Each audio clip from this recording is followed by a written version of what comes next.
तो क्या पाओगी। ये कैसे बताए कि वो तन्हा क्यों है।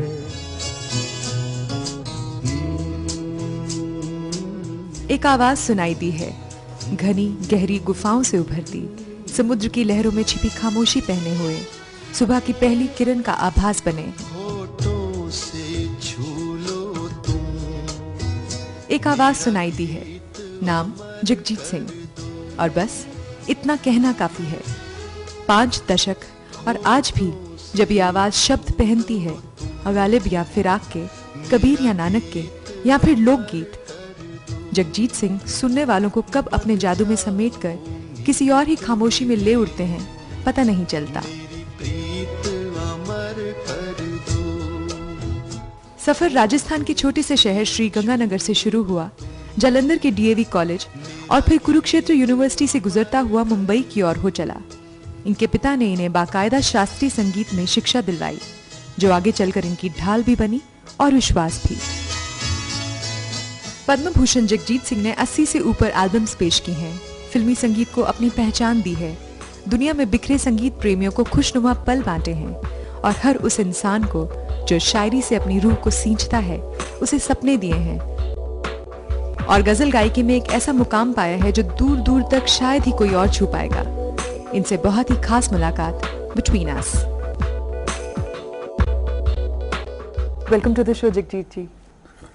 आपका कॉन्सर्ट था, शिव कुमार बटालवी को आपने याद किया और रविंद्रनाथ टैगोर को। कल उनकी 39th एनिवर्सरी थी जी, डेथ एनिवर्सरी, और गुरुदेव टैगोर का 150th बर्थ एनिवर्सरी था।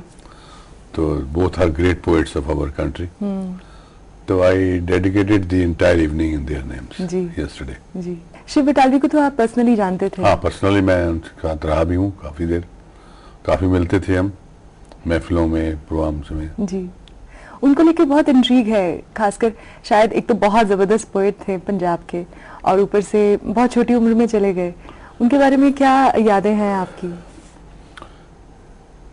एक तो बहुत ही सॉफ्ट किस्म के इंसान थे। अच्छा। दिखने में भी खूबसूरत थे जी, हैंडसम मैन। बहुत। ऊपर से उनका जो रेसिटेशन था ना, वो बहुत ही इमोशनल था। हाँ, बहुत सुर में एकदम, और अच्छा एक अच्छा गाने वाला भी वैसा नहीं गा सकता। हाँ। ऊपर से पोइट्री में भी वो वैसा ही थॉट है जी, और गाने से उसको और वो प्रोजेक्ट करते थे, ऐड हो जाता था। हाँ, तो never to be born again. या सही है। अच्छा, उनकी शख्सियत क्या उतनी ही संजीदा और सीरियस थी जितनी कि उनकी पोइट्री, और ज्यादातर जो उनकी पोइट्री पॉपुलर मानी जाती है वो एंग्स्ट की तरफ जाती है? वो लाइफ को बड़ी करीब से देखा है उन्होंने, लेकिन उन्होंने लाइफ का एक ही साइड को डिपिक्ट किया है अपनी पोइट्री में। वो भी ठीक है, उसमें भी एक रोमांस है जी, क्योंकि किसी पोइट ने कहा है कि है सबसे मधुर वो गीत जिन्हें हम दर्द के सुर में गाते हैं। आपको भी कुछ ऐसे ही लगता है? आप भी हमेशा, आपको लगता है कि आपकी गायकी में ज्यादा आपको डेप्थ तब मिलती है जब आप कुछ सैड गाते हैं? डेप्थ तो सैडनेस में ही है, हैप्पीनेस में कोई डेप्थ नहीं है। अच्छा? हैप्पीनेस ऊपर ऊपर की स्तर होती है। जी। अच्छा, तो जब आप कलाम किसी का उठाते हैं, जब आपका क्राइटेरिया क्या होता है? ऐसी क्या चीज होती है किसी कलाम में कि आपका मन करता है उसे गाने को? देखिए, सबसे पहले मैं देखता हूं कि उसमें थॉट प्रोसेस क्या है, उसका पोइट का व्हाट ही वांट्स टू से, और उसकी पोइट्री में सस्पेंस कितना है। अच्छा। क्योंकि एक लाइन हम पढ़ेंगे जी, तो दूसरी लाइन प्रिडिक्टेबल नहीं होनी चाहिए। राइट। दूसरी लाइन में कुछ ना कुछ सस्पेंस होना चाहिए जी, तब वाह वाह निकलेगी। थॉट अच्छा हो तो और भी पब्लिक को प्रोवोक कर सकते हैं आप। जी, जी। तीसरी चीज मैं देखता हूं कि थोड़ी सी उसकी जुबान जो है वो सिंपल होनी चाहिए। अच्छा। क्योंकि कम्युनिकेशन तभी हो गया अगर मैं कुछ पढ़ रहा हूं और सामने वाले को समझ आ रहा है। कई बार मैं गालिब की गजल गाता हूं, हाँ। क्योंकि गालिब खैर इतना पॉपुलर है। जी, क्योंकि गुजरात में जब मैंने गालिब का सीरियल किया था तो गुजरात में कुछ लोगों ने उस सीरियल को देखने के लिए उर्दू सीखना शुरू किया था। बहुत सारे लोगों ने ऐसा किया था। फिर भी हम कई बार जब स्टेज पे गाते हैं तो गालिब का मुश्किल शेर है, उसके लफ्ज समझा देता हूँ मैं, तो वो समझ आ जाती है। तो इसलिए जब मैं सिलेक्ट करता हूँ कोई भी गजल या नज़म, तो उसकी पहले जुबान भी थोड़ा आसान होनी चाहिए। आसान होता अच्छा है। पर आपको ये नहीं लगता क्योंकि आप गा रहे हैं, आपको वैसे ही सुनने वाले हैं, और आप एक बहुत अच्छा मीडियम बन सकते हैं कि चाहे थोड़ी भारी भरकम शायरी हो और भाषा भी डिफरेंट हो, जैसे गालिब आपने कहा, तो शायद ऐसे शायरों को सामने आप जैसी आवाज ज्यादा बेहतर ला सकती है और लोग ज्यादा समझने की कोशिश भी करेंगे। नहीं, देखिए, public memory is very short. अच्छा। अगर आप 2-4 आपकी कॉन्सर्ट फ्लॉप हो गई, पॉपुलर नहीं हुई, तो पब्लिक भूलना शुरू कर देगी। अच्छा। Every concert is a new beginning, new test. अच्छा, हर बार एक चैलेंज होता है। तो अभी मेंटेन जो मेरी जो कम्युनिकेशन विद द ऑडियंस है, या मेरी जो पॉपुलैरिटी है, या मेरा जो एक जगह बनी है, उसको मेंटेन करना है अभी। तो मेंटेन करने के लिए मुझे गजल भी गानी है, मुझे पंजाबी भी गाना है, मुझे फोक सॉन्ग भी गाना है, मुझे क्लासिकल भी दिखाना है। जी। अपना नाम नहीं फेंकना कि जगजीत सिंह आ गया। जी, No. जी, नाम डजंट मीन एनीथिंग। जी। Ultimately your performance on stage counts. Right. हर बार आप अपनी सिंगिंग में भी कोई कॉन्शियसली कोई चेंज लाते रहे हैं टाइम के साथ? कॉन्शियसली नहीं, सिंगिंग में तो चेंज होता ही है, क्योंकि live performance will never be the same. Okay. Variation अलग होगी, जी, एक्सप्रेशन अलग होंगे, जी, और depends on the mood also. अगर मेरा मूड अच्छा है उस दिन, सेहत भी ठीक है, आवाज भी ठीक है, ऑडियंस अच्छी है, साउंड अच्छी है, तो और मूड अच्छा होगा। ऑलमोस्ट परफेक्ट स्टेट में लाने के लिए कुछ खास कॉन्शियस एफर्ट करते हैं कि कॉन्सर्ट से पहले ज्यादा बातचीत नहीं या कुछ ध्यान? नहीं, ऐसी कोई बात नहीं, ऐसी कोई नहीं। मतलब मेरी ओवरऑल जो लाइफ भी, उसको ही मैंने अपनी लाइफ को इस तरह ढाला हुआ है। अच्छा। उसी डिसिप्लिन कह लो, या उसको मेरी रूटीन ही, मैं I don't abuse my body, या I don't abuse my nights and this thing. अच्छा। और रियाज? रियाज भी जरूरी है। 1-1.5 घंटा रोज सुबह आपको बैठना पड़ेगा। आप रोज करते हैं अभी भी? 6:30-7 बजे उठ जाता हूँ, गार्डन में वॉक के लिए जाता हूँ। अच्छा। तो 1-1.5 घंटा वॉक करता हूँ। अच्छा। वहाँ प्राणायाम भी करता हूँ थोड़ा। बाबा रामदेव का असर भी है जी। कि प्राणायाम तो मुझसे पहले से कर रहा हूँ। हाँ। और फिर आके नाश्ता वाश्ता करके देन फिर मैं तानपुरा लेके बैठता हूँ। अच्छा। 1-1.5 घंटा वोकल एक्सरसाइज जो है, सुर लगाना, खर्ज लगाना, पलटे, सरगम, ये 1.5 घंटा बैठ के फिर लंच खा के या तो आराम करना, अगर कोई रिकॉर्डिंग है तो उसमें चले जाना स्टूडियो, और शाम को अगर काम नहीं है, फंक्शन नहीं है, तो 9-10 बजे खाना खा के थोड़ा टीवी देखे सो जाना है। So, ये डिसिप्लिन ही है बहुत जिसने इतनी देर तक आपकी कंटिन्यूएशन है। अभी I am celebrating 70 years of my life span. या तो 70 साल की उम्र हो गई है। लगती नहीं है बिल्कुल भी। Touch wood to that. क्यों, 75 लगती? कम लगती है। खैर, लगने लगेगी थोड़े साल में। पर तो आपकी आवाज इस साल मैंने एक और इरादा किया है कि इस साल 70 कॉन्सर्ट करूंगा। हाँ, आपने बताया था पूरे ऑल ओवर द वर्ल्ड करने हैं। All over the world. अभी नेक्स्ट वीक पेरिस जाएंगे। अच्छा।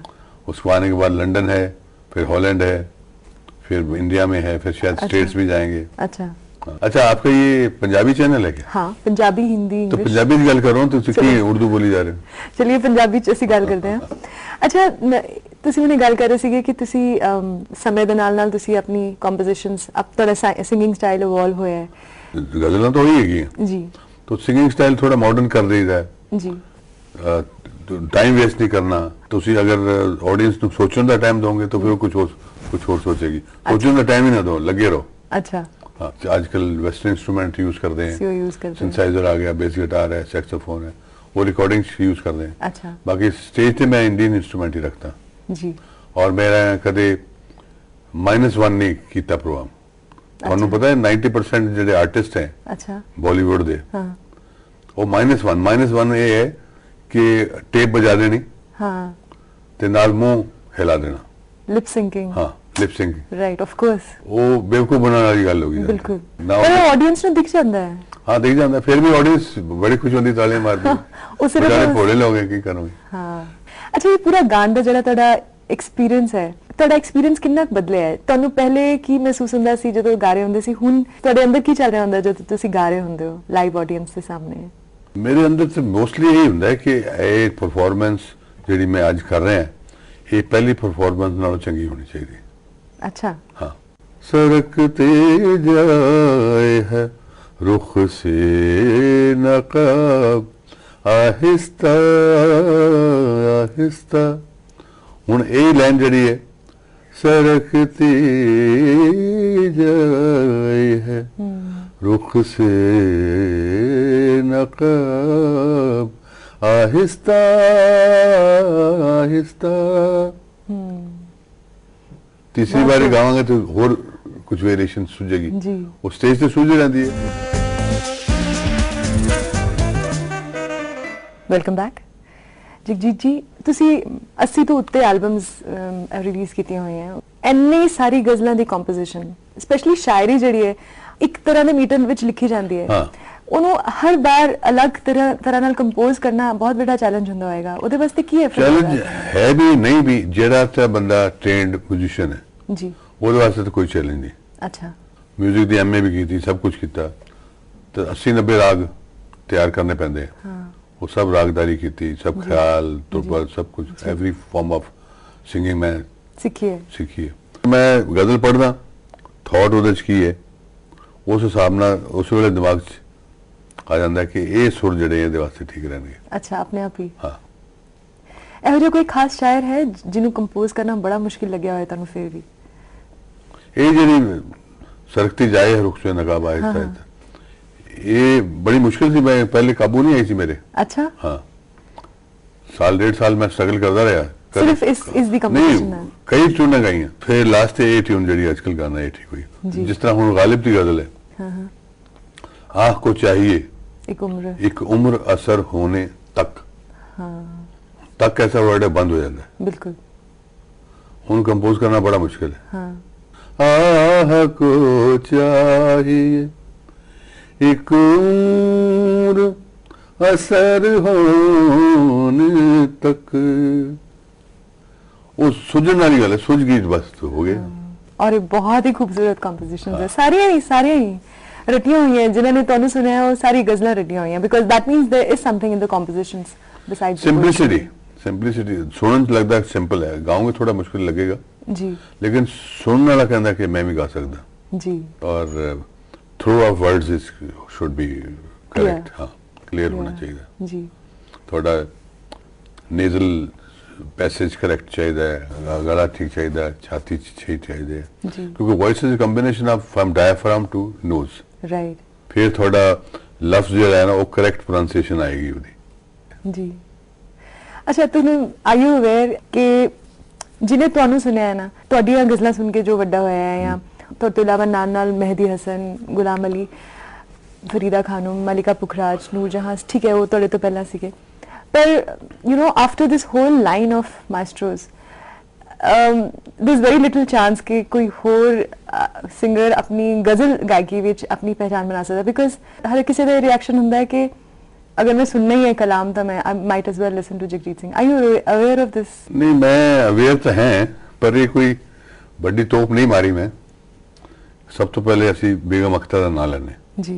बेगम अख्तर की एल सैगल जी। ਅਸੀਂ ਛੋਟੇ ਛੋਟੇ ਹੁੰਦੇ ਸੀ ਜਦੋਂ ਗਾਉਂਦੇ ਸੀ ਜੀ। ਉਦੋਂ ਮੀਡੀਆ ਇੰਨਾ ਪਪੂਲਰ ਨਹੀਂ ਸੀ ਤੇ ਉਹਨਾਂ ਨੂੰ ਜਿੰਨੀ ਪ੍ਰਮੋਸ਼ਨ ਬੇਗਮ ਅਖਤਰ ਨੂੰ ਮਿਲੀ ਉਹ ਮਿਲੀ। KL ਸੈਗਲ ਫਿਲਮਾਂ ਚ ਆ ਗਏ, ਫਿਲਮਾਂ ਕਰਕੇ ਐਕਸਪੋਜ਼ਰ ਜ਼ਿਆਦਾ ਮਿਲਿਆ ਉਹਨੂੰ ਜੀ। ਫਿਰ ਤਲਤ ਮਹਿਮੂਦ ਆ ਗਏ, ਕਿਉਂਕਿ ਅਸੀਂ ਤਾਂ ਵੱਡੇ ਆ ਨਾ ਸਿੰਗਰਾਂ ਨਾਲ ਹੋਏ ਨਾ। ਤਲਤ ਮਹਿਮੂਦ ਮੇਰਾ ਫੇਵਰਿਟ ਸਿੰਗਰ ਹੁੰਦਾ ਸੀ। ਅੱਛਾ। ਹਾਂ। ਫਿਰ ਰਫੀ ਠੀਕ ਸੀ, ਰਫੀ ਫਿਲਮਾਂ ਵਾਸਤੇ ਠੀਕ ਸੀ। ਉਸ ਤੋਂ ਬਾਅਦ ਫਿਰ ਮਹਿੰਦੀ ਹਸਨ ਆਇਆ ਸੀਨ ਤੇ। ਉਹਦੀ ਥਰੂ ਆਫ ਵੌਇਸ, ਉਹਦੀ quality of voice, singing, everything was perfect. ਔਰ ਉਹ ਜਿਸ ਈਰੇ ਚ ਉਹਨਾਂ ਨੇ ਕੰਮ ਕੀਤਾ ਉਦੋਂ ਫੈਸਿਲਿਟੀਜ਼ ਘੱਟ ਸੀਗੀਆਂ। ਰਿਕਾਰਡਿੰਗ ਵੀ ਇੱਕ ਸਿੰਗਲ ਚੈਨਲ ਤੇ ਹੁੰਦੀ ਸੀ ਜਾਂ ਡਬਲ ਚੈਨਲ ਤੇ ਹੁੰਦੀ ਸੀ। ਹੁਣ ਰਿਕਾਰਡਿੰਗ ਮਲਟੀ ਚੈਨਲ ਹੈ। ਨਹੀਂ ਆਇਆ ਫਿਰ ਗਾ ਦੋ, ਨਹੀਂ ਠੀਕ ਆਇਆ ਫਿਰ ਗਾ ਦਿਓ, ਇਰੋਜ਼ ਕਰ ਦਿਓ। ਸੁਰ ਕਰਨ ਵਾਲੀਆਂ ਮਸ਼ੀਨਾਂ ਆ ਗਈਆਂ। ਹਾਂਜੀ, ਤੁਸੀਂ ਬੇਸੁਰਾ ਗਾਤਾ ਹੈ